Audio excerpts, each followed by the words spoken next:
Hello and welcome to episode 5 of our Investment Academy series. Today, we're diving into some foundational concepts that every investor should understand. Basic principles of investing in stocks, why your investment goals and time horizons matter, and what the risk-return trade-off means for your money. Let's get started.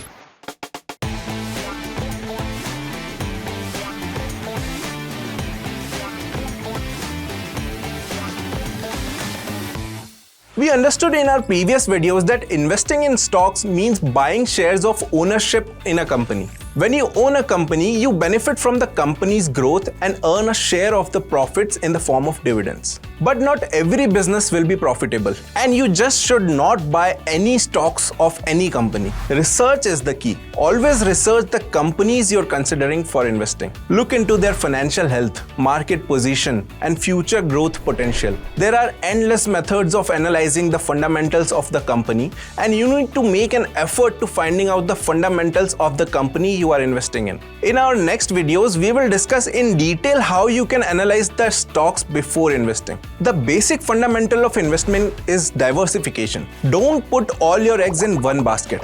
Spread your investments across various sectors to reduce some risk. Some months or seasons can be good for a certain sector, while some can be good for others. If you're investing heavily on a particular company or companies of the same sector, you are increasing the risk. It is always better to invest in multiple stocks. Next fundamental is long-term perspective. Stock market can be volatile in the short term, but historically have generated significant returns over the long term. The prices fluctuate due to the demand and supply of the stocks driven by various factors, but generally over the long term, the stock is likely to do well. Stocks have the potential to grow your wealth manifold if you remain invested in them. Risk management is an important aspect when it comes to stock investments. It is a common phenomenon that smaller companies have the potential to grow large and generate substantial returns to the investors. But these companies are also risky as they are less financially stable and lack the industry experience. On the other hand, large companies can deliver stable and consistent returns, but those returns will generally be lesser than the smaller company. At the same time, the risk will also be less in the large companies because they are financially stable and the leaders in their respective industries. The next fundamental is the goal. You must acknowledge that why do you want to invest? Before investing, define what you're aiming for. Are you saving for a down payment on a house, your child's education or retirement, or simply want the money to work for you?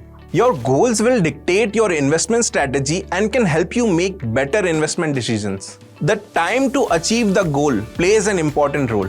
For example, if you have a short-term goal for 1 to 3 years, consider safer, more liquid investments, short-term mutual funds or bonds with short-term maturity. For medium-term goals of like 3 to 5 years, you can take on a bit more risk for higher returns. Mixed portfolios involving stocks of large companies or defensive sectors can be ideal for this. Investors with long-term goals of more than 5 years will find stocks and stock mutual funds more suitable as they offer growth potential over time. Such investors can also take high risk in investing if their risk appetite is good. Let us understand the concept of risk and how is it related with the returns you get in the stock market. In the equity market, we call this as risk-return trade-off. Every investment carries some risk, but generally, higher risk comes with higher potential returns. Understanding this trade-off helps you make informed decisions. This chart here tells us about the risk-return trade-off in capital markets. In this chart, you can see that the investment instruments that carry higher risk also have the potential to generate higher returns over time. Equities or stocks carry higher risk compared to bonds, gold, and real estate.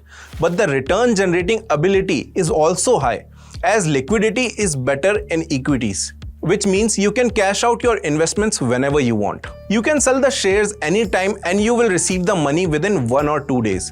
Investors also need to consider the risk tolerance and the risk capacity. This is how much risk you can bear and how much risk you need to take to meet your financial goals within your time frame.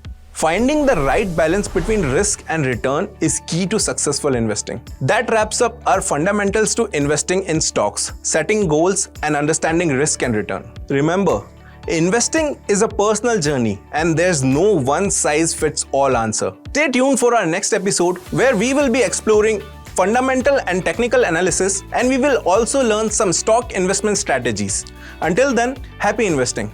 Investments in securities market are subject to market risk. Read all the related documents carefully before investing.